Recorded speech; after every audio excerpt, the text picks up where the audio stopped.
ಓಂ ಶ್ರೀ ಗುರು ಬಸವಲಿಂಗಾಯ ನಮಃ. ಸರ್ವರಿಗೂ ಶರಣು ಶರಣಾರ್ಥಿ. ಶರಣ ಬಂಧುಗಳೇ, ನಾವು ಸದಾಚಾರದ ವಿಷಯ, ಸದಾಚಾರ ಅಂದ್ರೇನು, ಸದಾಚಾರದಲ್ಲಿ ಯಾವ ವಿಷಯಗಳನ್ನು ಬರ್ತವೆ ಅನ್ನೋದನ್ನು ನೋಡ್ತಾ ಇದ್ದೀವಿ. ಗುರು ಬಸವಣ್ಣನವರು ಕಾಯಕ ಮತ್ತು ದಾಸೋಹ ಸಿದ್ಧಾಂತವನ್ನು ಕೊಟ್ಟರು. ಇದು ಕೂಡ ಸದಾಚಾರದ ಒಂದು ಭಾಗ. ಪ್ರತಿಯೊಬ್ಬ ವ್ಯಕ್ತಿಯೂ ಕೂಡ ಕಾಯಕವನ್ನು ಮಾಡಬೇಕು ಮತ್ತು ದಾಸೋಹದ ತತ್ವವನ್ನು ಅಳವಡಿಸಿಕೊಳ್ಬೇಕು ಅನ್ನುವಂತಹ ಒಂದು ಸಂದೇಶವನ್ನು, ಆದೇಶವನ್ನು ನಮಗೆ ಗುರು ಬಸವಣ್ಣನವರು ಕೊಟ್ಟಿದ್ದಾರೆ. ಶರಣರಿಗೆ ವಿಧವಾದಂತಹ ಒಂದು ಕಾಯಕಗಳನ್ನು ರೂಪಿಸಿಕೊಟ್ಟರು ಗುರು ಬಸವಣ್ಣವರು ಅನುಭವ ಮಂಟಪದ ಮೂಲಕ. ಅದರಲ್ಲಿ ಈಗಾಗಲೇ ನಾವು ಅಯ್ಯನವರು ಅಂದರೆ ಹಿಟ್ಟಿಗೆ ಬರ್ತಕ್ಕಂಥ ಒಂದು ಅಯ್ಯನವರು ಅಂದರೆ ಬೆಳಗ್ಗೆ ಚೆಕ್ಕಿಂಗ್ ಇನ್ಸ್ಪೆಕ್ಟರ್ ಥರ ಅವರು ಬಂದು ಅವರು ಸ್ನಾನ ಪೂಜೆಯನ್ನು ಮಾಡಿಕೊಂಡು ತಮ್ಮ ಒಂದು ಆಚರಣೆಗಳು, ಧರ್ಮದ ಆಚರಣೆಗಳನ್ನು ಮಾಡಿದರೋ ಇಲ್ಲವೋ ಸುಪ್ರಭಾತ ಸಮಯದಲ್ಲಿ ಅನ್ನೋದನ್ನು ಚೆಕ್ ಮಾಡೋ ಸಲುವಾಗಿ ನೋಡಲಿಕ್ಕೆ ಬರ್ತಕ್ಕಂತಹ ಒಂದು ಜಂಗಮರು ಬೇರೆ.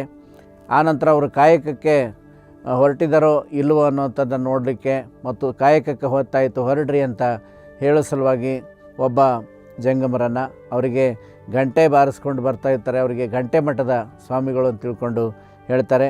ಗಂಟಿ ಮಠ ಅಂತ ಈಗಲೂ ಕೂಡ ಅನೇಕ ಜಂಗಮರಲ್ಲಿ ನಾವು ಅಡ್ಡ ಹೆಸರುಗಳನ್ನು ನೋಡ್ತಾ ಇದ್ದೀವಿ. ಸಾಲಿ ಮಠ, ಗಂಟೆ ಮಠ, ಹೀಗೆ ಈ ಒಂದು ಗಂಟೆಯನ್ನು ತೆಗೆದುಕೊಂಡು ಬಂದು ಕಾಯಕಕ್ಕೆ ಹೋಗ್ರಿ ಅಂತ ಎಚ್ಚರಿಕೆಯನ್ನು ಕೊಡ್ತಕ್ಕಂಥ ಒಂದು ಕಾಯಕವನ್ನು ನೋಡ್ತಾ ಇದ್ದೀವಿ. ಇನ್ನು ಕೆಲವು ಜಂಗಮರಲ್ಲಿ ಮುಳ್ಳಾವಿಗೆಯ ಕಾಯಕ, ಇದು ಕೂಡ ಗುರು ಬಸವಣ್ಣನವರೇ ಕೊಟ್ಟಿರ್ತಕ್ಕಂಥ ಒಂದು ಕಾಯಕ. ಆವಿಗೆ ಅಂತಂದರೆ ಆ ಒಂದು ಈ ಬ್ರಷ್ ಥರ ಇರ್ತದೆ, ಮುಳ್ಳಿನಿಂದ ಮಾಡಿರ್ತಕ್ಕಂಥದ್ದು, ಅದರ ಮೇಲೆ ನಿಂತ್ಕೊಳ್ತಾರೆ. ಈಗ ಅದು ಕಬ್ಬಿಣದ ಮೊಳೆಗಳೇ ಇರ್ತಾವವು. ಆವಾಗ ಬಹುಶಃ ಏನಾದರೂ ಮುಳ್ಳಿನಿಂದ ಏನಾದರೂ ಮಾಡ್ತಿದ್ರೇನೋ ಅಂಥ ಒಂದು ಮುಳ್ಳು ಆವಿಗೆ ಅಂತ ತಿಳ್ಕೊಂಡು ಹೇಳ್ತಾರೆ.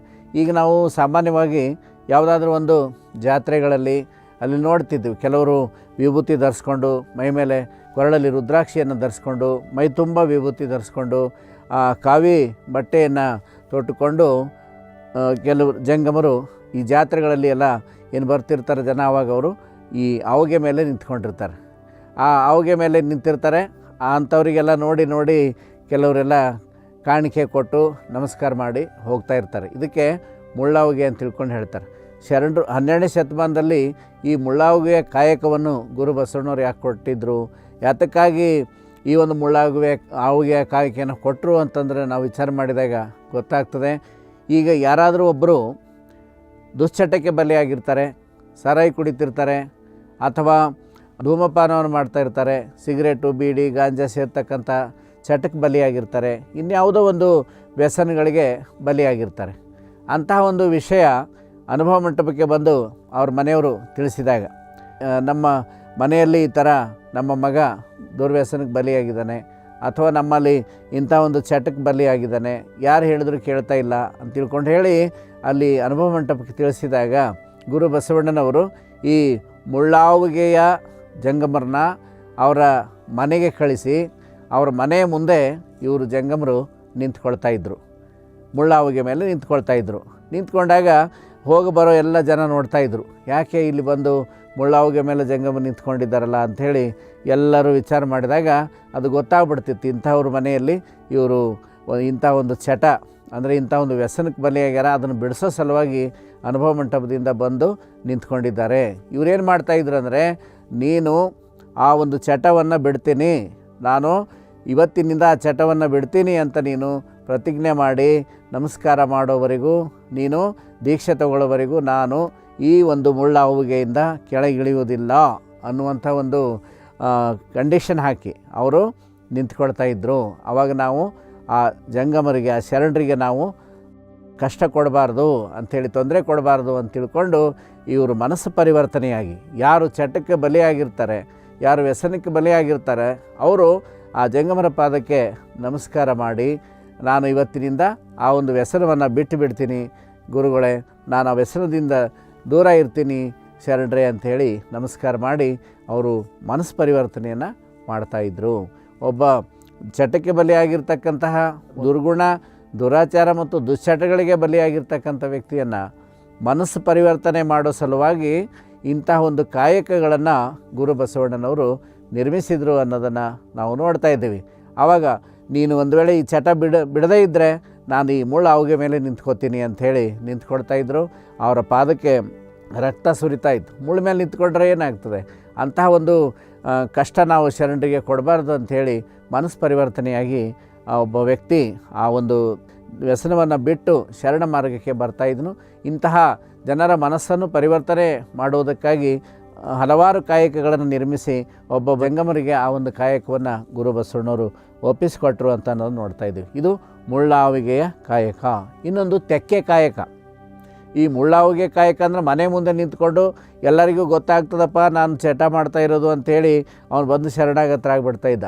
ಇನ್ನೊಂದು ಅದಕ್ಕಿಂತಲೂ ಒಂದು ಹೆಚ್ಚಿನ ಒಂದು ಇದು ಕಾಯಕ ಇದು ಏನಂದರೆ ಈ ಕಂಬದ ಮನೆಗಳು ಇರ್ತಾಯಿದ್ದು. ಈಗಲೂ ಕೂಡ ಅನೇಕ ಕಡೆಗಳಲ್ಲಿ ನಾವು ನೋಡ್ತಾ ಇದ್ದೀವಿ ಕಂಬದ ಮನೆಗಳು. ಹಳ್ಳಿಗಳಲ್ಲಿ, ಈ ಗ್ರಾಮೀಣ ಭಾಗಗಳಲ್ಲಿ ಕಂಬ, 4 ಕಂಬದ ಮನೆ, 8 ಕಂಬದ ಮನೆ.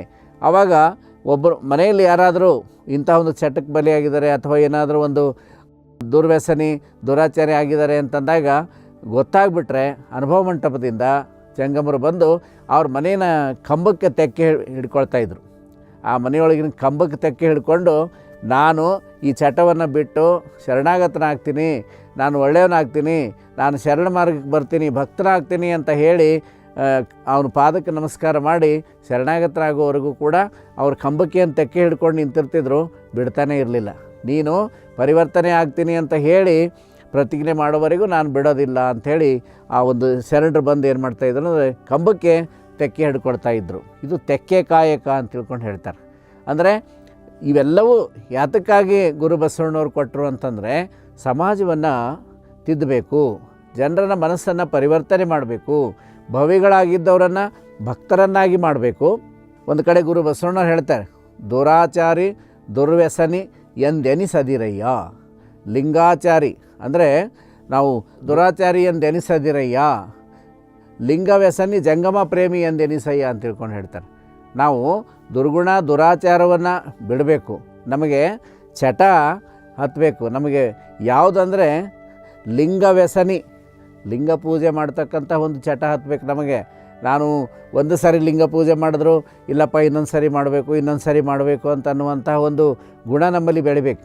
ಲಿಂಗ ವ್ಯಸನಿ ಅಂತಾರೆ. ಆ ಲಿಂಗದ ಮೇಲೆ ಅಪಾರವಾದಂಥ ಒಂದು ನಂಬಿಕೆ ನಮ್ಮಲ್ಲಿ ಬರಬೇಕು. ಲಿಂಗ ವ್ಯಸನಿ ಜಂಗಮ ಪ್ರೇಮಿ ಎಂದೆನಿಸಯ್ಯ. ಸಮಾಜವನ್ನು ನಾನು ಪ್ರೀತಿಸ್ತೀನಿ, ಸಮಾಜವನ್ನು ನಾವು ಆ ನಿಜವಾದಂತಹ ಜಂಗಮ ಸ್ವರೂಪ ಅಂದರೆ ಪರಮಾತ್ಮನ ಸ್ವರೂಪ ಅಂತ ತಿಳ್ಕೊಂಡು ಸಮಾಜದ ಸೇವೆ ಮಾಡ್ತೀನಿ ಅಂತ ತಿಳ್ಕೊಂಡು ನಾವು ಆ ಒಂದು ಧರ್ಮ ಮಾರ್ಗಕ್ಕೆ ಬರಬೇಕು ಅನ್ನೋದನ್ನು ಗುರು ಬಸವಣ್ಣನವರು ಕಲಿಸಿಕೊಟ್ಟಿದ್ದಾರೆ. ಆ ಒಂದು ಜನಗಳ ಮನಸ್ಸನ್ನು ಪರಿವರ್ತನೆ ಮಾಡಿ ಭವಿಗಳಾಗಿದ್ದವರನ್ನು ಭಕ್ತ ಮಾರ್ಗಕ್ಕೆ ತರೋದಕ್ಕಾಗಿ, ಧರ್ಮ ಮಾರ್ಗಕ್ಕೆ ತರೋದಕ್ಕಾಗಿ ಇಂಥ ಹಲವಾರು ಕಾಯಕಗಳನ್ನು ಗುರು ಬಸವಣ್ಣನವರು ನಿರ್ಮಿಸ್ತಾ ಇದ್ದಾರೆ. ಅದರಲ್ಲಿ ತೆಕ್ಕೆ ಕಾಯಕನೂ ಕೂಡ ಒಂದು, ಮುಳ್ಳಾವಿಗೆಯ ಕಾಯಕ, ಇನ್ನೂ ಅನೇಕ ಕಾಯಕಗಳನ್ನು ಸಾರುವ ಅಯ್ಯನವರು ಅಂತ ತಿಳ್ಕೊಂಡು ಅವರು ಸಾರ್ತಾ ಹೋಗ್ತಾ ಇರ್ತಾರೆ. ಆಮೇಲೆ ಅದರಲ್ಲಿ ಹೇಳುವವರು ಅಂತ ತಿಳ್ಕೊಂಡು, ಹೇಳುವವರು ಅಂತಂದ್ರೆ ಈಗ ಹೇಳುವ ಅಂತ ತಿಳ್ಕೊಂಡು ಹೇಳ್ತಾರೆ. ಹೇಳುವವರು ಅಂತಂದರೆ ಅವರ ವಂಶಾವಳಿಯನ್ನು ಹೇಳ್ತಾ ಅದ್ರ ಜೊತೆಯಲ್ಲಿ ಶರಣ ಮಾರ್ಗವನ್ನು, ಗುರು ಬಸವಣ್ಣರ ತತ್ವಗಳನ್ನು ಪ್ರಚಾರ ಮಾಡ್ತಕ್ಕಂತಹ ಮುಕ್ತಿನಾಥಯ್ಯ ಅನ್ನುವಂಥ ಶರಣರಾಗಲಿ ಮತ್ತು ಅನೇಕ ಜನ ಶರಣರಂತಹ ಒಂದು ಸಾರುವಯ್ಯನವರು ಮತ್ತು ವಂಶಾವಳಿಯನ್ನು ಹೇಳ್ತಕ್ಕಂಥವ್ರು ಮತ್ತು ಮನೆ ಮನೆಗೆ ಹೋಗಿ ಧರ್ಮ ಪ್ರಚಾರ ಮಾಡ್ತಕ್ಕಂಥವ್ರು ಅನೇಕ ರೀತಿಯ ಕಾಯಕಗಳನ್ನು ಗುರು ಬಸವಣ್ಣನವರು ಕೊಟ್ಟಿದ್ದಾರೆ. ಇನ್ನೊಂದು ಭಾಳ ಸುಂದರವಾದಂತಹ ಒಂದು ಮಾತನ್ನು, ಮಾರ್ಮಿಕವಾದಂತಹ ಒಂದು ಮಾತನ್ನು ನಾವು ವಚನದಲ್ಲಿ ನೋಡ್ತಾ ಇದ್ದೀವಿ. ಗುರು ಬಸವಣ್ಣವ್ರು ಹೇಳ್ತಾರೆ, ಯಾವುದೇ ಕಾಯಕ ಮಾಡುವಂಥ ವ್ಯಕ್ತಿ ಆಗಿರಲಿ, ಅದು ಯಾವುದೇ ಕಾಯಕದವರಾಗಿರಲಿ, ಅವರು ಕಾಯಕದ ಮೇಲೆ ಅವರನ್ನು ಮೇಲು ಕೀಳು ಅನ್ನುವಂತೆ ನಾವು ಭೇದವನ್ನು ಮಾಡಬಾರ್ದು. ಇವರು ಶ್ರೇಷ್ಠ ಇವರು ಕನಿಷ್ಠ ಅಂತ ಮಾಡಬಾರ್ದು. ಅದರಲ್ಲಿ ಒಂದು ವಚನದಲ್ಲಿ ಹೇಳ್ತಾರೆ, ದೇವ ಸಹಿತ ಭಕ್ತ ಮನೆಗೆ ಬಂದರೆ ಕಾಯಕವಾವುದೆಂದು ಬೆಸಗೊಂಡೆ ನಾದಡೆ, ನಿಮ್ಮಾಣೆ ನಿಮ್ಮ ಪ್ರಮಥರಾಣೆ. ಈಗ ಯಾರಾದರೂ ಒಬ್ಬರು ಮನೆಗೆ ಬಂದಾಗ ಕೆಲವ್ರು ಏನು ಮಾಡ್ತಾರಂದರೆ, ಅವರಿಗೆ ಯಾವುದು ಪ್ರಜ್ಞೆನೂ ಇರಲ್ಲ, ಬುದ್ಧಿನೂ ಇರೋದಿಲ್ಲ. ನಿಮ್ಮ ಜಾತಿ ಯಾವುದು, ನೀವು ಯಾರ ಪೈಕಿ ಅಂತ ಕೇಳಿಬಿಡ್ತಾರೆ. ಇನ್ನು ಕೆಲವರು ಭಾಳ ಬುದ್ಧಿವಂತರು ಮತ್ತು ಮುಂದುವರೆದವ್ರು ಅಂದ್ಕೊಂಡವ್ರು ಇರ್ತಾರಲ್ಲ, ಜಾತಿ ಕೇಳಿದರೆ ತಪ್ಪಾಗ್ತದೆ ಅಂತ ತಿಳ್ಕೊಂಡು ಅವ್ರು ಏನು ಮಾಡ್ತಾರೆ ಅಂದರೆ, ಏನು ಕಾಯಕ ಮಾಡ್ತೀರಿ ಅಂತ ಕೇಳ್ತಾರೆ. ಯಾಕೆ ಅಂತಂದರೆ ಅವ್ರ ಜಾತಿ ಯಾವುದು ಅಂತ ತಿಳ್ಕೊಳ್ಬೇಕಾದ್ರೆ ಇದೊಂದು ಭಾಳ ಸುಲಭವಾದಂತಹ ಒಂದು ವಿಧಾನ ಇದು. ಯಾಕೆ ಅಂತಂದರೆ ಬಾಟಾ ಶೋರೂಮ್ ಇದೆ ರೀ, ಅಥವಾ ನಾನು ಚಪ್ಪಲಿಗಳನ್ನು ಮಾರಾಟ ಮಾಡ್ತೀನಿ ಅಂತ ತಿಳ್ಕೊಂಡು ಹೇಳಿದ್ರೆ ಇವರು ಸಮಗಾರರು. ನಾನು ಬಟ್ಟೆ ಮಾರಾಟ ಮಾಡ್ತೀನಿ ರೀ ಅಂತಂದರೆ, ಅಥವಾ ಬಟ್ಟೆ ಹೊಲಿತೀನಿ ಅಂತ ಟೇಲರ್ ಇದ್ದೀನಿ ಅಥವಾ ಬಟ್ಟೆ ಅಂದರೆ ಇವರು ದರ್ಜಿ ಇರ್ಬೋದು. ನಾವು ಬಟ್ಟೆ ನೇಯ್ತವ್ರಿ ಮಗ್ಗಗಳಿದಾವೆ ಅಂದ್ರೆ ಇವರು ಜಾಡ್ರ್ ಇರ್ಬೋದು, ಜೇಡರ ದಾಸಿಮಯ್ಯನವರ ಒಂದೊಂದು ವರ್ಗದವ್ರು ಇದ್ದಾರೆ ಇವರು ಅಂಥೇಳಿ ತಿಳ್ಕೊಬೋದು. ನಾನು ಕ್ಷೌರ ಮಾಡ್ತೀನಿ ರೀ, ಕಟಿಂಗ್ ಸಲೂನ್ ಇದ್ದಾರೆ ಅಂದರೆ ಇವರು ಹಡಪದರಿದ್ದಾರೆ. ಈ ರೀತಿಯಾಗಿ ಜಾತಿಯನ್ನು ತಿಳಿದುಕೊಳ್ಳೋ ಸಲುವಾಗಿ ನೀವೇನು ಕಾಯಕ ಮಾಡ್ತೀರಿ ಅಂತ ಕೆಲವರು ಕೇಳ್ತಾ ಇರ್ತಾರೆ. ಆ ರೀತಿಯಲ್ಲಿ ನೀವು ಏನು ಕಾಯಕ ಮಾಡ್ತೀರಿ ಅಂತಲೂ ಕೂಡ ನಾವು ಕೇಳಬಾರ್ದು ಅಂತ ಹೇಳ್ತಾರೆ. ಗುರು ಬಸವಣ್ಣವ್ರು ಹೇಳ್ತಾರೆ, ದೇವಸಹಿತ ಭಕ್ತ ಮನೆಗೆ ಬಂದರೆ, ದೇವಸಹಿತ ಅಂದರೆ ಲಿಂಗ ದೀಕ್ಷೆಯನ್ನು ಪಡೆದುಕೊಂಡು ದೇವರನ್ನು ನಮ್ಮ ಎದೆ ಮೇಲೆ ಧರಿಸಿಕೊಂಡಿರ್ತೀವಿ ನಾವೀಗ. ಈ ದೇವರನ್ನು ಕಟ್ಟಿಕೊಂಡು ಬಂದಾಗ, ಭಕ್ತರು ಭೇಟಿಯಾದಾಗ ದೇವಸಹಿತ ಭಕ್ತ ಮನೆಗೆ ಬರೋದು ಅಂದರೆ ಲಿಂಗ ದೀಕ್ಷೆಯನ್ನು ಪಡೆದುಕೊಂಡಂತಹ ಶರಣ ಆ ಭಕ್ತ ಮನೆಗೆ ಬಂದಾಗ ನಿನ್ನ ಕಾಯಕ ಯಾವುದು, ನೀನು ಏನು ಕಾಯಕ ಮಾಡ್ತೀ ಅಂತ ಕೇಳಬಾರ್ದು. ಕಾಯಕನೂ ಕೇಳಬಾರ್ದು, ನಿನಗೆ ಪಗಾರ ಎಷ್ಟದಂತೂ ಕೇಳಬಾರ್ದು. ಕೆಲವ್ರು ಕೇಳ್ತಿರ್ತಾರೆ ಪೇಮೆಂಟ್ ಎಷ್ಟಿದೆ ಅಂದರೆ, ನನಗೆ 1 ಲಕ್ಷ ರೂಪಾಯಿ ಇದೆ ರೀ ಅಂತಂದ್ರೆ ಅವ್ರ ಜೊತೆ ಮಾತಾಡೋ ರೀತಿಯೇ ಬೇರೆ. ನನಗೆ ಬರೀ 10,000 ರೂಪಾಯಿ ಇದೆ ಅಂದರೆ ಅವ್ರ ಜೊತೆ ಮಾತಾಡೋ ರೀತಿಯೇ ಬೇರೆ. ಆ ರೀತಿಯಲ್ಲಿ ಕೆಲವರು ಕೇಳಿ ಅವ್ರನ್ನ ಹೀಯಾಳಿಸ್ತಕ್ಕಂಥದ್ದನ್ನು ನಾವು ನೋಡ್ತಾ ಇದ್ದೀವಿ. ಅದಕ್ಕಾಗಿ ದೇವಸಹಿತ ಮನೆಗೆ ಭಕ್ತ ಬಂದರೆ ಕಾಯಕವಾವುದೆಂದು ಬೆಸೆಗೊಂಡರೆ ಅಂದರೆ ಕೇಳಿದರೆ ನಿಮ್ಮಾಣೆ ನಿಮ್ಮ ಪ್ರಮಥರಾಣೆ. ನೀನು ಕಾಯಕ ಏನು ಮಾಡ್ತೀಯೋ ಅದು ಯಾವುದು ಶ್ರೇಷ್ಠ ಇದೆಯೋ ಕನಿಷ್ಠ, ಅದು ದೊಡ್ಡ ಕೆಲಸನೋ ಸಣ್ಣ ಕೆಲಸನೋ ನಾನು ಯಾವುದು ಕೂಡ ವಿಚಾರಿಸುವುದಿಲ್ಲ, ವಿಚಾರಿಸಬಾರ್ದು. ಯಾಕಂದರೆ ಕಾಯಕದಲ್ಲಿ ಯಾವುದು ದೊಡ್ಡದಲ್ಲ ಸಣ್ಣದಲ್ಲ. ಅದಕ್ಕಾಗಿ ನಿಮ್ಮಾಣೆ ನಿಮ್ಮ ಪ್ರಮಥರಾಣೆ ಅಂತ ತಿಳ್ಕೊಂಡು ಹೇಳ್ತಾ ಇದ್ದಾರೆ. ನಾನು ಅವರ ಜಾತಿಯನ್ನು ಕೇಳೋದಿಲ್ಲ, ಕೇಳಬಾರ್ದು. ನೀವೇನು ಕಾಯಕ ಮಾಡ್ತೀರಿ ಅಂತಲೂ ಕೂಡ ನಾವು ಅವ್ರಿಗೆ ಕೇಳಬಾರ್ದು ಅಂತ. ನಾವು ಎಲ್ಲರನ್ನೂ ಸಮಾನವಾಗಿ ಕಾಣಬೇಕು ಅನ್ನುವಂಥ ಒಂದು ಉದ್ದೇಶ ಇಲ್ಲಿ. ಯಾರು ಲಿಂಗವನ್ನು ಅಂದರೆ ಭಕ್ತರಾಗಿರ್ತಾರೋ ದೇವಸಹಿತವಾಗಿ ಅಂದರೆ ಇಷ್ಟಲಿಂಗವನ್ನು ಧರಿಸಿಕೊಂಡು ಅವರು ಶರಣ ಮಾರ್ಗದಲ್ಲಿ ನಡೀತಾ ಇರ್ತಾರೋ ಅವರೆಲ್ಲರೂ ಕೂಡ ಒಂದೇ. ಗುರು ಬಸವಣ್ಣನವರ ಪ್ರಕಾರ ಸಾವಿರಾರು ಜಾತಿಗಳಿರ್ತಕ್ಕಂತಹ ಅಂದಿನ ಒಂದು ಸಮಾಜದಲ್ಲಿ ಕೇವಲ 2 ವಿಭಾಗಗಳನ್ನು ಗುರು ಬಸವಣ್ಣನವರು ಮಾಡ್ತಾರೆ. ಯಾವುದು ಅಂತಂದರೆ ಒಂದು ಭವಿ, ಇನ್ನೊಂದು ಭಕ್ತ. ಯಾರು ದೇವರನ್ನು ನಂಬ್ತಾರೆ, ಯಾರು ದೇವರಲ್ಲಿ ನಂಬಿಕೆಯನ್ನು ಇಟ್ಟುಕೊಂಡು ಗುರುವಿನ ಒಂದು ಮಾರ್ಗದಲ್ಲಿ ನಡೀತಾರೆ, ಧರ್ಮ ಮಾರ್ಗದಲ್ಲಿ ನಡೀತಾರೆ, ಅವರನ್ನು ಭಕ್ತರು ಅಂತ ಕರೆದರು. ಯಾರು ದೇವರನ್ನು ನಂಬೋದಿಲ್ಲ, ಯಾರು ಧರ್ಮ ಮಾರ್ಗದಲ್ಲಿ ನಡೆಯೋದಿಲ್ಲ, ಯಾರಿಗೆ ಗುರುವಿನಲ್ಲಿ ವಿಶ್ವಾಸ ಇಲ್ಲ, ದೇವರಲ್ಲಿ ನಂಬಿಕೆ ಇಲ್ಲ, ಅಂಥವ್ರನ್ನು ಭವಿ ಅಂತ ಕರೆದರು. ನಾವು ದುರ್ಗುಣ ದುರ್ವ್ಯಸನಗಳನ್ನೆಲ್ಲ ಬಿಟ್ಟು ಧರ್ಮ ಮಾರ್ಗಕ್ಕೆ ಬಂದಾಗ ಗುರುವಿನಿಂದ ದೀಕ್ಷೆಯನ್ನು ಪಡೆದುಕೊಂಡು ಧರ್ಮ ಮಾರ್ಗದಲ್ಲಿ ನಡೀತಕ್ಕಂಥ ಅವಕಾಶ ಎಲ್ಲರಿಗೂ ಕೂಡ ಕೊಟ್ಟರು. ಭವಿಗಳು ಅವರು ಯಾವತ್ತಾದರೂ ಕೂಡ ಅವರಿಗೋಸ್ಕರ ಧರ್ಮದ ಬಾಗಿಲನ್ನು ತೆರೆದಿಟ್ಟರು. ನೀವು ಕೂಡ ಭಕ್ತರಾಗ್ರಿ ಅಂತ ಎಲ್ಲ ಒಂದು ಜನಾಂಗದವರಿಗೂ ಕೂಡ ಭಕ್ತರನ್ನಾಗಿ ಮಾಡ್ತಕ್ಕಂತಹ ಭಕ್ತರಾಗಲಿಕ್ಕೆ ಅವಕಾಶವನ್ನು ಮಾಡಿಕೊಟ್ಟಂಥವ್ರು ಗುರು ಬಸವಣ್ಣನವರು. ಇಷ್ಟಲಿಂಗ ದೀಕ್ಷೆಯ ಮೂಲಕ ಪ್ರತಿಯೊಬ್ಬ ಮಾನವನೂ ಕೂಡ ಭವಿತ್ವವನ್ನು ಕಳೆದುಕೊಂಡು ಭಕ್ತನಾಗಬಹುದು ಅಂತ ತಿಳ್ಕೊಂಡು ಗುರು ಬಸವಣ್ಣವರು ಸಾರಿದರು. ಅದಕ್ಕಾಗಿ ಇಲ್ಲಿ ದೇವಸಹಿತ ಭಕ್ತ ಮನೆಗೆ ಬಂದಾಗ ಆ ಒಂದು ಧರ್ಮ ದೀಕ್ಷೆಯನ್ನು ಪಡೆದುಕೊಂಡಂತಹ ವ್ಯಕ್ತಿಯನ್ನು ನೀವು ಯಾವುದು ಜಾತಿ ಅಥವಾ ಯಾವುದು ನೀವು ಕಾಯಕವನ್ನು ಮಾಡ್ತೀರಿ ಅಂಥೇಳಿ ಆ ಕಾಯಕದ ಆಧಾರದ ಮೇಲೆ, ಜಾತಿಯ ಆಧಾರದ ಮೇಲೆ ಭೇದ ಮಾಡಬಾರ್ದು ಅನ್ನುವಂಥ ಮಾತನ್ನು ಗುರು ಬಸವಣ್ಣವರು ಕೊಟ್ಟಿದ್ದಾರೆ. ಅಂತಹ ಅವರ ಒಂದು ಸಂದೇಶವನ್ನು ನಾವೊಂದು ಕಮ್ಯಾಂಡ್ಮೆಂಟ್ ಅಂದರೆ ಆದೇಶ ಅಂತ ತಿಳಿದುಕೊಂಡು ನಾವು ಪಾಲಿಸಬೇಕು. ಇವತ್ತು ಲಿಂಗಾಯತ ಸಮುದಾಯದಲ್ಲೇ ಇರತಕ್ಕಂತಹ 199 ಒಳಪಂಗಡದವರು ಇವತ್ತು ಅವರು ಲಿಂಗವನ್ನು ಪೂಜೆ ಮಾಡುವಂಥವ್ರೆ, ಇವರು ಲಿಂಗ ಪೂಜೆ ಮಾಡುವಂಥವ್ರೆ. 100 ಒಳಪಂಗಡದವರು ಇದ್ದರೂ ಕೂಡ ಒಂದೊಂದು ಒಳಪಂಗಡದಲ್ಲೇ ಅವ್ರವ್ರ ಭೇದಗಳು ಅವೆಲ್ಲ ಕೇವಲ ಕಾಯಕದಿಂದ ಬಂದಿರತಕ್ಕಂಥವ್ರು. ಗುರು ಬಸವಣ್ಣವರು ಒಂದು ವಚನದಲ್ಲಿ ಭಾಳ ಸುಂದರವಾಗಿ ಹೇಳ್ತಾರೆ, ಕಾಸಿ ಕಮ್ಮಾರನಾದ ಬೀಸಿ ಮಡಿವಾಳನಾದ, ಕಾಶಿ ಕಮ್ಮಾರನಾದ ಬೀಸಿ ಮಡಿವಾಳನಾದ, ಹಾಸನಿಕ್ಕೆ ಸಾಲಿಗನಾದ, ಹಾಸನಿಕ್ಕೆ ಸಾಲಿಗನಾದ, ವೇದವನೋದಿ ಹಾರುವನಾದ, ವೇದವನೋದೆ ಹಾರುವನಾದ, ಕಾಶಿ ಕಮ್ಮಾರನಾದ, ಬೀಸಿ ಮಡಿವಾಳನಾದ, ಕಾಶಿ ಕಮ್ಮಾರನಾದ, ಬೀಸಿ ಮಡಿವಾಳನಾದ. ಕರ್ಣದಲ್ಲಿ ಜನಿಸಿದವರುಂಟೆ ಜಗದೊಳಗೆ,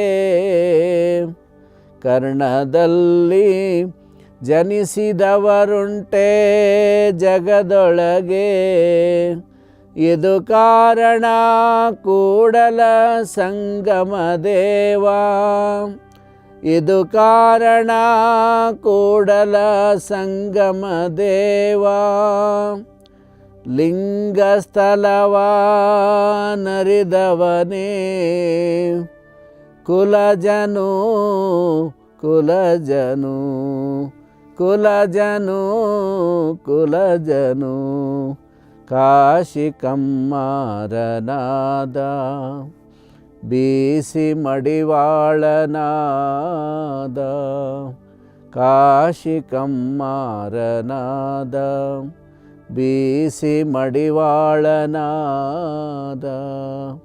ಹಾಸನಿಕ್ಕೆ ಸಾಲಿಗನಾದ, ವೇದವನೋದೆ ಹಾರುವನಾದ, ಕಾಶಿ ಕಮ್ಮಾರನಾದ, ಕಾಶಿ ಕಮ್ಮಾರನಾದ. ಎಷ್ಟು ಸುಂದರವಾಗಿ ಹೇಳ್ತಾರೆ. ಕಾಶಿ ಕಮ್ಮಾರನಾದ, ಯಾರು ಕಬ್ಬಿಣವನ್ನು ಕಾಯಿಸ್ತಕ್ಕಂತಹ ಕಾಯಕ, ಕಬ್ಬಿಣದ ಒಂದು ಕಾಯಕವನ್ನು ಕಮ್ಮಾರು ಅಂತ ತಿಳ್ಕೊಂಡು ಈಗ ರೈತರಿಗೆ ಅನುಕೂಲವಾಗ್ತಕ್ಕಂತಹ ಒಂದು ಬಂಡಿಯ ಒಂದು ಇದಕ್ಕೆ ಆ ಒಂದು ಕಬ್ಬಿಣದ ಕಾಯಕಗಳನ್ನು, ಸಲಿಕೆಗಳನ್ನು ಮಾಡಿಕೊಳ್ತಕ್ಕಂಥದ್ದು, ಗುದ್ದಲಿಗಳನ್ನು ಮಾಡಿಕೊಡ್ತಕ್ಕಂಥದ್ದು, ಇವೆಲ್ಲವನ್ನೂ ಕೂಡ ಕಬ್ಬಿಣದ ಕೆಲಸ ಮಾಡ್ತಕ್ಕಂಥವ್ರು ಕಾಯಿಸಿ ಆ ಕಬ್ಬಿಣದಿಂದ ಉಪಕರಣಗಳನ್ನು ತಯಾರು ಮಾಡ್ತಕ್ಕಂಥವ್ರಿಗೆ ಕಮ್ಮಾರರು ಅಂತ ತಿಳ್ಕೊಂಡು ಹೇಳ್ತಾರೆ. ಅನೇಕ ಜನ ಇವತ್ತು ಲಿಂಗಾಯತ ಸಮುದಾಯದಲ್ಲಿ ಕಮ್ಮಾರರು, ಕುಂಬಾರರು, ಬಡಿಗರು ಎಲ್ಲರೂ ಕೂಡ ಇದ್ದಾರೆ. ಕಟ್ಟಿಗೆ ಕಾಯಕ ಮಾಡುವಂಥವರಿಗೆ ಬಡಿಗರು ಅಂತ ತಿಳ್ಕೊಂಡು ಕರೀತಾರೆ. ಕಬ್ಬಿಣ ಕೆಲಸ ಮಾಡುವಂಥವ್ರಿಗೆ ಕಮ್ಮಾರು ಅಂತ ಕರೀತಾರೆ. ಆಮೇಲೆ ಮಡಿಕೆ ಮಾಡ್ತಕ್ಕಂಥವರಿಗೆ ಕುಂಬಾರರು ಅಂತ ಕರೀತಾರೆ. ಹೀಗೆ ಅವರವರ ಒಂದು ಕಾಯಕದ ಮೇಲೆ ಇವೆಲ್ಲವೂ ಕೂಡ ಜಾತಿಗಳು ಬಂದು ಅನ್ನೋದನ್ನು ನೋಡ್ತಾ ಇದ್ದೀವಿ. ಇಲ್ಲಿ ಕಾಯಕ ಮಾಡ್ತಕ್ಕಂತಹ ಜನ ಅವ್ರು ಏನು ಕಾಯಕ ಬಟ್ಟೆ ನೇಯ್ತಕ್ಕಂಥವ್ರಿಗೆ ನೇಕಾರರು ಅಂತ ಕರೆದ್ರು, ಜೇಡ್ರು ಅಂತ ಕರೆದ್ರು. ಜೇಡ್ರ ದಾಸಿಮಯ್ಯ ಅಂತ ತಿಳ್ಕೊಂಡು ಹೇಳ್ತೀವಿ. ಅವರು ಬಟ್ಟೆ ನೇಯ್ತಕ್ಕಂಥ ಕಾಯಕವನ್ನು ಮಾಡ್ತಾಯಿದ್ರು. ಗುರು ಬಸವಣ್ಣವ್ರು ಹೇಳ್ತಾರೆ, ಕಾಶಿ ಕಮ್ಮಾರನಾದ, ಬೀಸಿ ಮಡಿವಾಳನಾದ. ಬಟ್ಟೆ ತೊಳೆಯುವಂಥವನು ಮಡಿವಾಳನಾದ. ಮಡಿವಾಳನಾದವರು ಬಟ್ಟೆನೇ ತೊಳಿಬೇಕು ಅಂತಿಲ್ಲ.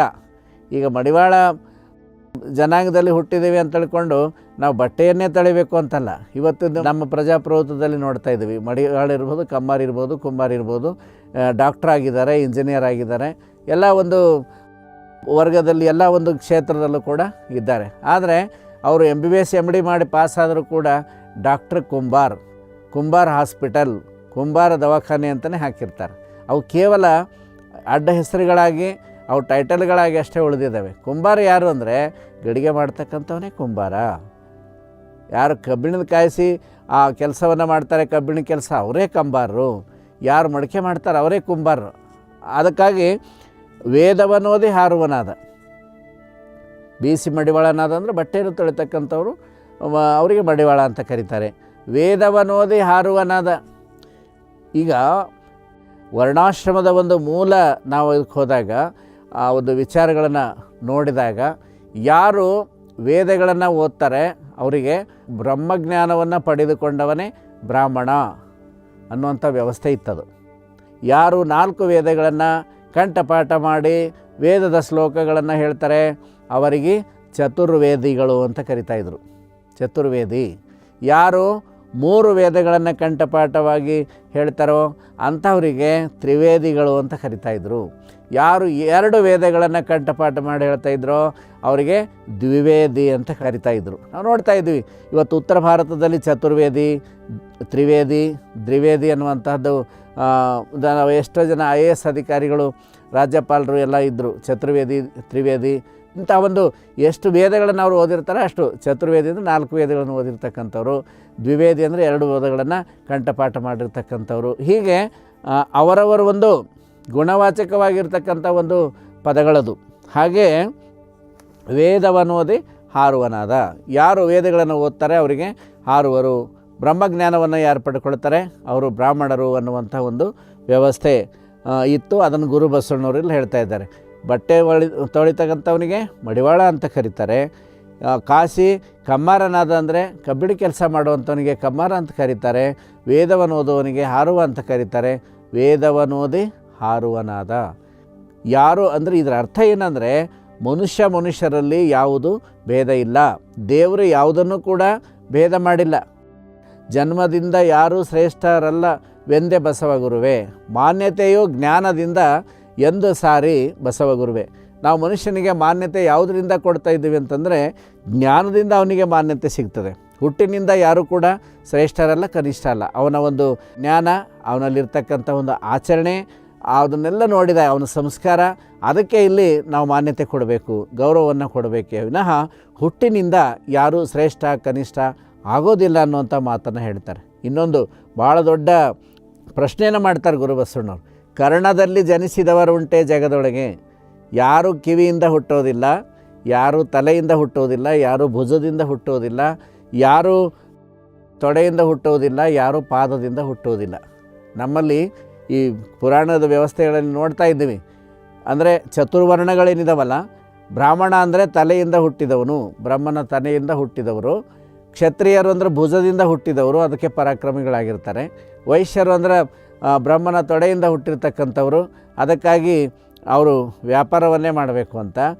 ಶೂದ್ರರು ಅಂತಂದರೆ ಪಾದದಿಂದ ಹುಟ್ಟಿದವರು, ಅದಕ್ಕೆ ಅವರು ಕನಿಷ್ಠ ಅಂತ ತಿಳ್ಕೊಂಡು ಹೇಳಿ ಅವರು ಬ್ರಾಹ್ಮಣ, ಕ್ಷತ್ರಿಯ, ವೈಶ್ಯ ಈ 3 ವರ್ಗದವರ ಸೇವೆಯನ್ನು ಮಾಡಿಕೊಂಡೇ ಇರಬೇಕು. ಶೂದ್ರರು ಅವರು ಯಾವುದೇ ಒಂದು ಉನ್ನತವಾದಂಥ ಸ್ಥಾನಗಳನ್ನು ಏರಬಾರ್ದು, ಯಾವುದೇ ಉನ್ನತವಾದ ಸ್ಥಾನಕ್ಕೆ ಹೋಗಬಾರ್ದು. ಅವರು ಬರೀ ಸೇವಾ ಮಾಡೋದಂದರೆ ಅವ್ರ ಕೆಲಸ. ಹೊಲದಲ್ಲಿ ಕೆಲಸ ಮಾಡುವಂಥವ್ರು, ಕುರಿ ಕಾಯ್ತಕ್ಕಂಥವ್ರು, ದನ ಕಾಯ್ತಕ್ಕಂಥವ್ರು, ಇವರೆಲ್ಲ ಏನು ಕಾಯಕ ಮಾಡ್ತಕ್ಕಂಥ ಕಾಯಕ ಜೀವಿಗಳಿದ್ದಾರೆ, ಇವರೆಲ್ಲರೂ ಶೂದ್ರರು ಅಂತ ತಿಳ್ಕೊಂಡು ಹೇಳಿ ಪಟ್ಟವನ್ನು ಕಟ್ಟಿಬಿಟ್ಟಿದ್ರು 12ನೇ ಶತಮಾನಕ್ಕಿಂತ ಮುಂಚೆ. ಅದಕ್ಕಾಗಿ ಗುರು ಬಸವಣ್ಣವ್ರು ಹೇಳ್ತಾರೆ, ಯಾರೂ ಶೂದ್ರರಲ್ಲ, ಯಾರು ಹುಟ್ಟಿನಿಂದ ಯಾರು ಶ್ರೇಷ್ಠ ಕನಿಷ್ಠ ಅಲ್ಲ, ಯಾರು ಕಿವಿಯಿಂದ ಹುಟ್ಟೋದಿಲ್ಲ, ಕರ್ಣದಲ್ಲಿ ಜನಿಸಿದವರು ಉಂಟೆ ಜಗದೊಳಗೆ.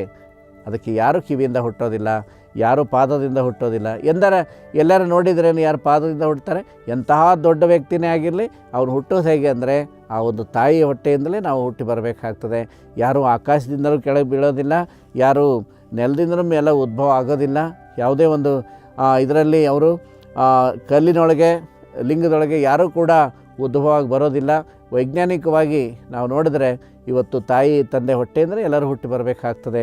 ಕರ್ಣದಲ್ಲಿ ಜನಿಸಿದವರುಂಟೆ ಅನ್ನುವಂತಹ ಒಂದು ಪ್ರಶ್ನೆ ಇದು 900 ವರ್ಷಗಳ ಹಿಂದೆ ಗುರು ಬಸವಣ್ಣನವರು ಪ್ರಶ್ನೆ ಮಾಡ್ತಾಯಿದ್ದಾರೆ. ಅಂತಹ ಒಂದು ವೈಜ್ಞಾನಿಕವಾದಂತಹ ಮನೋಭಾವ ಗುರು ಬಸವಣ್ಣನವ್ರದ್ದು. ಅದಕ್ಕಾಗಿ ನಾವು ಮನುಷ್ಯರಲ್ಲಿ ಭೇದವನ್ನು ಮಾಡಬಾರ್ದು. ಯಾವುದೇ ಕಾಯಕವಾಗಿದ್ದರೂ ಕೂಡ ಸಮಾನ ಅಂತ ತಿಳ್ಕೊಂಡು ನಾವು ತಿಳಿಬೇಕು. ಮಾನವರಲ್ಲಿ ಭೇದವನ್ನು ಮಾಡಬಾರ್ದು ಅಂತ ಗುರು ಬಸವಣ್ಣವ್ರು ಕೊಟ್ಟಂಥ ಒಂದು ಕಾಯಕ ಸಿದ್ಧಾಂತದಿಂದ ಕಲ್ಯಾಣದಲ್ಲಿ ಏನಾಯಿತು ಅಂದರೆ ಒಂದು ಸಮೃದ್ಧವಾದಂತಹ ಕಾಯಕದ ಹಾಲಿನ ಹೊಳೆಯಲ್ಲಿ ದಾಸೋಹದ ತೆಪ್ಪ ತೇಲುವಂತಹ ಒಂದು ಸಮೃದ್ಧವಾದಂತಹ ಕಲ್ಯಾಣ ರಾಜ್ಯವನ್ನು ಜಾತಿ ಲಿಂಗ ಭೇದರಹಿತ, ಜಾತಿ ಭೇದರಹಿತ, ವರ್ಣಭೇದರಹಿತವಾದಂತಹ ಸುಂದರವಾದಂತಹ ಒಂದು ಸಮಾಜವನ್ನು, ಸಮಾನತೆಯ ಸಮಾಜವನ್ನು ಗುರು ಬಸವಣ್ಣನವರು ನಿರ್ಮಾಣ ಮಾಡಿದ್ರು. ಒಂದು ಸಲ ಇಷ್ಟೆಲ್ಲ ಸಮೃದ್ಧವಾಗಿರ್ತಾರೆ, ಅಷ್ಟು ಆನಂದವಾಗಿ ಕಾಯಕ ಮಾಡ್ತಾರೆ, ದುಡಿತಾರೆ. ಇಷ್ಟೆಲ್ಲ ಇವರಿಗೆ ಹಣ ಎಲ್ಲಿಂದ ಬರ್ತದೆ ಅಂತ ತಿಳ್ಕೊಂಡು ಒಬ್ಬ ನೆರೆ ರಾಜ್ಯದ ಒಬ್ಬ ರಾಜನಿಗೆ ಏನಾಗುತ್ತಂದರೆ ಹೇಗೆ ಏನು ಗಳಿಸ್ತಾರೆ ಇವ್ರು ದುಡ್ಡು ಅಂತ ಅವ್ನಿಗೇನು ಗೊತ್ತಾಗುತ್ತೆ. ಏನೋ ಒಂದು ಬಸವಣ್ಣರ ಹತ್ರ ಒಂದು ಜಾದೂ ಕಟ್ಟಿಗೆ ಇದೆ, ಮೆಜೆಸ್ಟಿಕ್ ಇದೆ ಅಂತ ಒಂದು ಜಾದೂ ಕಟ್ಟಿಗೆ ಮಂತ್ರದ ದಂಡ ಅಂತ ತಿಳ್ಕೊಂಡು ಹೇಳ್ತಾರೆ. ಆ ಒಂದು ಮಂತ್ರದ ದಂಡ ಅಥವಾ ಜಾದೂ ಕಟ್ಟಿಗೆ ಇದೆ, ಅದನ್ನು ಜನ ಅಂತ ಉದುರಿಸ್ತಾರೆ, ಅದು ಹಣ ಬರ್ತದೆ. ಅದನ್ನು ತಗೊಂಡು ಶರಣರೆಲ್ಲರೂ ಕೂಡ ಭಾಳ ಆನಂದವಾಗಿದ್ದಾರೆ ಅಂತ ತಿಳ್ಕೊಂಡು ಯಾರೋ ಹೇಳಿರ್ತಾರೆ. ಆವಾಗ ಅವರು ತನ್ನ ರಾಜ ಏನು ಮಾಡ್ತಾರೆ ಅಂದರೆ ತನ್ನ ಪ್ರತಿನಿಧಿಗೆ ಕಲ್ಯಾಣಕ್ಕೆ ಕಳಿಸ್ಕೊಡ್ತಾನೆ. ಕಲ್ಯಾಣಕ್ಕೆ ಕಳಿಸ್ಕೊಟ್ಟಾಗ ಕಲ್ಯಾಣದಲ್ಲಿ ಬಂದ ಆ ರಾಜನ ಪ್ರತಿನಿಧಿ ಬಂದು ಅಲ್ಲಿ ಮಡಿವಾಳ ಮಾಚಿದೇವರು ತ್ರಿಪುರಾಂತ ಕೆರೆಯಲ್ಲಿ ಬಟ್ಟೆ ತೊಳಿತಾ ಇರ್ತಾರೆ. ಶರಣರ ಬಟ್ಟೆಯನ್ನು ಮಡಿ ಮಾಡ್ತಕ್ಕಂಥ ಕಾಯಕ ಮಾಡ್ತಾ ಇರ್ತಾರೆ. ಆ ರಾಜನ ಪ್ರತಿನಿಧಿ ಬಂದು ಕೇಳ್ತಾನೆ, ಏನು ರೀ ಶರಣರೇ, ಶರಣಾರ್ಥಿ, ನಿಮ್ಮ ಬಸವಣ್ಣವ್ರ ಹತ್ರ ಏನೋ ಒಂದು ಮಂತ್ರದ ಕೋಲಿದೆ ಅಂತ, ಜಾದು ಕಟ್ಟಿಗೆ ಇದೆ ಅಂತ, ಅದು ಎಲ್ಲಿದೆ ಅಂತ ಕೇಳ್ತಾರೆ. ಅದಾಗ ಮಡಿವಾಳ ಮಾಚಿದೇವ್ರು ಹೇಳಿದರು, ಅವರು ಕಾಯಕ ಮಾಡ್ತಾಯಿದ್ರು. ಕಾಯಕ ಮಾಡುವಾಗ ಅವರು ಸಮಯವನ್ನು ವ್ಯರ್ಥ ಮಾಡೋದಿಲ್ಲ. ಆವಾಗ ಅವರು ಮಾಚಿದೇವ್ರು ಹೇಳ್ತಾರೆ, ನೀವು ಸಾಯಂಕಾಲ ಬನ್ನಿರಿ ಹೇಳ್ತೀವಿ ಅಂತ ತಿಳ್ಕೊಂಡು ಹೇಳಿದ್ರು. ಆವಾಗ ಅವರು ಮತ್ತೆ ಮುಂದೆ ಹೋದ, ಮತ್ತು ಯಾರಿಗಾದರೂ ಕೇಳೋಣ ಅಂತ ಹೋದ. ಅಲ್ಲಿ ನಮ್ಮ ಶರಣ ಹರಳಯ್ಯನವರು ಚಪ್ಪಲಿಯನ್ನು ಹೊಲಿತಕ್ಕಂತಹ ಒಂದು ತಮ್ಮ ಪವಿತ್ರವಾದಂಥ ಕಾಯಕವನ್ನು ಮಾಡ್ತಾಯಿದ್ರು. ಆವಾಗ ಹರಳಯ್ಯನವ್ರಿಗೆ ಬಂದು ಕೇಳ್ತಾನೆ, ಶರಣರೇ, ನಿಮ್ಮ ಗುರು ಬಸವಣ್ಣರ ಹತ್ರ ಏನೋ ಒಂದು ಜಾದು ಕಟ್ಟಿಗೆ ಮಂತ್ರದ ಕೋಲಿದೆ ಅಂತ, ಅದು ಎಲ್ಲಿದೆ ಅಂತ ತಿಳ್ಕೊಂಡು ಕೇಳ್ತಾರೆ. ಆಗ ಶರಣರಾದಂಥ ಹರಳಯ್ಯನವ್ರು ಹೇಳ್ತಾರೆ, ನೀವು ಸಾಯಂಕಾಲ ಬನ್ನಿರಿ ಅಂತ ತಿಳ್ಕೊಂಡು ಹೇಳಿದ್ರು.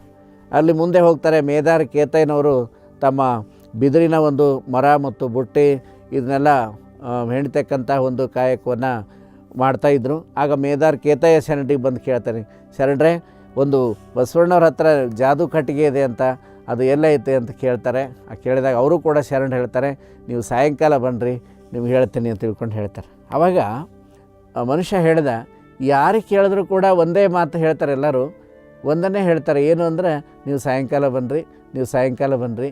ಎಲ್ಲರೂ ಇದನ್ನೇ ಹೇಳ್ತಾರೆ, ಎಲ್ಲ ಬಯಟ್ ಮಾಡ್ಕೊಂಡ್ಬಿಟ್ಟಿದ್ದಾರೆ, ಎಲ್ಲರೂ ಇದನ್ನೇ ಹೇಳ್ತಾರಲ್ಲ ಅಂತ ತಿಳ್ಕೊಂಡು ಹೇಳ್ತಾನೆ. ಆಗಲಿ, ಎಲ್ಲರೂ ಸಾಯಂಕಾಲ ಬಾ ಅಂತ ಹೇಳಿದ್ದಾರೆ ಅಂಥೇಳಿ ಅವ್ರು ಏನು ಮಾಡ್ತಾರೆ ಅಂದರೆ, ಅನುಭವ ಮಂಟಪಕ್ಕೆ ಬರ್ತಾರೆ. ಆ ವ್ಯಕ್ತಿ ಬಂದು ಅಲ್ಲೆಲ್ಲರೂ ಕೂಡ ಅನುಭವಗೋಷ್ಠಿಯನ್ನು ಮಾಡುವಾಗ ಕೂತ್ಕೊಂಡಿರ್ತಾರೆ. ಅವಾಗ ಈ ವ್ಯಕ್ತಿ ಬಂದು, ಏನು ಎಲ್ಲರೂ ಒಂದೇ ಮಾತು ಹೇಳ್ತಿರಲ್ಲ, ಸಾಯಂಕಾಲ ಬನ್ನಿರಿ ಸಾಯಂಕಾಲ ಬನ್ನಿರಿ ಅಂತ ತಿಳ್ಕೊಂಡು ಕೇಳಿದಾಗ ಅವರೆಲ್ಲರೂ ಹೇಳ್ತಾರೆ, ನಾವು ಯಾಕೆ ಸಾಯಂಕಾಲ ಬನ್ನಿರಿ ಅಂತ ಹೇಳಿದ್ದೀವಿ ಅಂತಂದರೆ, ನಾವು ಸತ್ಯಶುದ್ಧ ಕಾಯಕವನ್ನು ಮಾಡ್ತೀವಿ, ನಿಷ್ಠೆಯಿಂದ ಕಾಯಕವನ್ನು ಮಾಡ್ತೀವಿ. ನಾವು ಕಾಯಕ ಮಾಡುವಾಗ ಬೇರೆ ಯಾರಾದರೂ ಮಾತಾಡಿಸಿದ್ರೂ ಕೂಡ ನಾವು ಆ ಸಂದರ್ಭದಲ್ಲಿ ಮಾತನಾಡಿ ನಮ್ಮ ಸಮಯವನ್ನು ವ್ಯರ್ಥ ಮಾಡಿಕೊಳ್ಳೋದಿಲ್ಲ. ಅದಕ್ಕಾಗಿ ಗುರು ಬಸವಣ್ಣವ್ರ ಹತ್ರ ಇದ್ದಿರತಕ್ಕಂತಹ ಒಂದು ಮಂತ್ರದ ಕೋಲು, ಜಾದು ಕಟ್ಟಿಗೆ ಯಾವುದಪ್ಪ ಅಂತಂದರೆ, ಕಾಯಕವೇ ಕೈಲಾಸ ಅನ್ನುವಂಥದ್ದೇ ನಮಗೆ ಗುರು ಬಸವಣ್ಣವ್ರು ಕೊಟ್ಟಿರ್ತಕ್ಕಂಥ ಒಂದು ಮಂತ್ರದ ಕೋಲು. ಈ ಸತ್ಯಶುದ್ಧವಾದ ಕಾಯಕವನ್ನು ಶ್ರಮವಹಿಸಿ ನಾವೇನು ದುಡಿತೀವಲ್ಲ, ಇದೇ ಇವತ್ತಿನ ದಿವಸ ನಾವಿಷ್ಟು ಸಮೃದ್ಧವಾಗಿ ಆನಂದವಾಗಿ ಇರಲಿಕ್ಕೆ ಅದು ಕಾರಣವಾಗಿದೆ ಅಂತ ಗುರು ಬಸವಣ್ಣವ್ರು ಕೊಟ್ಟಿರ್ತಕ್ಕಂಥ ಒಂದು ಯಾವುದೋ ಒಂದು ಜಾದು ಮಾಡಿ ಹಣ ಉದುರಿಸೋದಲ್ಲ, ಅಲ್ಲ. ನಾವು ಸತ್ಯಶುದ್ಧ ಕಾಯಕವನ್ನು ಮಾಡಿದಾಗ ಅಲ್ಲಿ ನಮಗೆ ಸಮೃದ್ಧಿ ತಾನಾಗೇ ಬರ್ತದೆ, ಹಣ ತಾನಾಗಿಯೇ ನಮ್ಮ ಕೈಯಲ್ಲಿ ಬರ್ತದೆ. ಕಾಯಕದಲ್ಲಿ ನಾವು ನಿರತನಾಗಿ ನಿಷ್ಠೆಯಿಂದ ಶ್ರದ್ಧೆಯಿಂದ ಕಾಯಕ ಮಾಡಿದಾಗ ನಾವು ಸಮೃದ್ಧಿ ಮತ್ತು ಸಂತೃಪ್ತಿಯನ್ನು ಪಡ್ಕೊಳ್ಳಿಕ್ಕೆ ಮತ್ತು ಆನಂದವನ್ನು ಪಡ್ಕೊಳ್ಳಿಕ್ಕೆ ಸಾಧ್ಯ ಇದೆ ಅಂತ ತಿಳ್ಕೊಂಡು ಶರಣರು ಆ ವ್ಯಕ್ತಿಗೆ ಏನು ಮಾಡ್ತಾರೆ ಅಂತಂದರೆ, ಕನ್ವಿನ್ಸ್ ಮಾಡ್ತಾರೆ. ಅಂದರೆ ಈ ಕಾಯಕವೇ ಕೈಲಾಸ ಅನ್ನುವಂಥ ಒಂದು ತತ್ವವನ್ನು ನಮಗೆ ಗುರು ಬಸವಣ್ಣವರು ಕೊಟ್ಟಿದ್ದಾರೆ ಅಂಥೇಳಿ ಅವರಿಗೆ ತಿಳಿಸ್ಕೊಡ್ತಾರೆ. ಆವಾಗ ಅವನಿಗೆ ಆ ರಾಜನಿಗೂ ಕೂಡ ವಿಷಯ ಗೊತ್ತಾಗಿ ಭಾಳ ಸಂತೋಷ ಆಗ್ತದೆ. ನಾವು ಪ್ರತಿಯೊಬ್ಬ ಪ್ರಜೆಗಳು ಕೂಡ, ಪ್ರತಿಯೊಬ್ಬ ಭಕ್ತರು ಕೂಡ ಕಾಯಕದಲ್ಲಿ ನಿಷ್ಠೆಯನ್ನು ಇಟ್ಟುಕೊಂಡು ನಾವು ದುಡಿಬೇಕು. ಗುರು ಬಸವಣ್ಣನವರು ಕಾಯಕದಲ್ಲಿ ನಿರತನಾದಾಗ ಎಷ್ಟು ಸತ್ಯಶುದ್ಧತೆಯಿಂದ ಕಾಯಕವನ್ನು ಮಾಡ್ತಾಯಿದ್ರು ಅಂತಂದರೆ, ಒಂದು ಸುಂದರವಾದಂತಹ ಉದಾಹರಣೆ ಇದೆ. ಕಾಯಕವನ್ನು ನಾವು ಯಾವ ರೀತಿಯಾಗಿ ಮಾಡಬೇಕು ಅನ್ನೋದಕ್ಕೆ ಜ್ವಲಂತವಾದಂತಹ ಗುರು ಬಸವಣ್ಣನವರ ಜೀವನದ ಒಂದು ಘಟನೆ ಇದೆ. ಕಾಯಕದಲ್ಲಿ ನಾವು ಎಷ್ಟು ದುಡಿತೇವೋ ಅಷ್ಟನ್ನು ಮಾತ್ರ ಫಲ ಪಡೆದುಕೊಳ್ತಕ್ಕಂಥ ಒಂದು ಹಕ್ಕು ನಮಗಿರ್ತದೆ. ನಾವು ಸ್ವಲ್ಪ ಶ್ರಮಪಟ್ಟು ಸ್ವಲ್ಪ ಕೆಲಸ ಮಾಡಿ ಹೆಚ್ಚಿನ ಒಂದು ಸಂಬಳ ಅಥವಾ ಹೆಚ್ಚಿನ ಒಂದು ಪ್ರತಿಫಲವನ್ನು ನಾವು ಬಯಸಬಾರ್ದು. ಮತ್ತು ಸಮಾಜದ ಹಣವನ್ನು ನಾವು ಅಷ್ಟೇ ಜಾಗರೂಕತೆಯಿಂದ ನಾವು ಅದನ್ನು ಬಳಸಬೇಕು. ಸರ್ಕಾರದ ಹಣ ಆಗಲಿ, ಸಮಾಜದ ಹಣ ಆಗಲಿ, ಸಾರ್ವಜನಿಕ ಒಂದು ಹಣ ಆಗಲಿ, ಅದನ್ನು ನಾವು ಪ್ರಾಮಾಣಿಕವಾಗಿ ಬಳಸಬೇಕು. ನಾವು ಎಷ್ಟು ದುಡಿತೀವೋ ಅಷ್ಟನ್ನು ಪಡಿತಕ್ಕಂಥ ಒಂದು ಹಕ್ಕು, ಅಷ್ಟೇ ಅಧಿಕಾರ ನಮಗೆ ಇರ್ತದೆ. ಅದಕ್ಕಾಗಿ ನಾವು ಕಾಯಕವನ್ನು ಮಾಡುವಾಗ ಪ್ರಾಮಾಣಿಕವಾಗಿ ಮಾಡಬೇಕು, ಸತ್ಯಶುದ್ಧತೆಯಿಂದ ಮಾಡಬೇಕು. ಅಂತಹ ಸತ್ಯ ಮತ್ತು ಶುದ್ಧತೆಯಿಂದ ಮಾಡಿರ್ತಕ್ಕಂಥದ್ದು ಅದು ಮಾತ್ರ ಕಾಯಕವಾಗಲಿಕ್ಕೆ ಸಾಧ್ಯ ಇದೆ ಅನ್ನುವಂಥದ್ದನ್ನು ಗುರು ಬಸವಣ್ಣನವರ ವಚನಗಳ ಮೂಲಕ ನಾವು ನೋಡ್ತಾ ಇದ್ದೇವೆ. ಇನ್ನು ಅನೇಕ ವಿಷಯಗಳಿದೆ ಸದಾಚಾರದ ಬಗ್ಗೆ, ಅದನ್ನು ನಾವು ಮುಂದಿನ ಸಂಚಿಕೆಯಲ್ಲಿ ನೋಡೋಣ. ಎಲ್ಲರಿಗೂ ಶರಣಾರ್ಥಿ.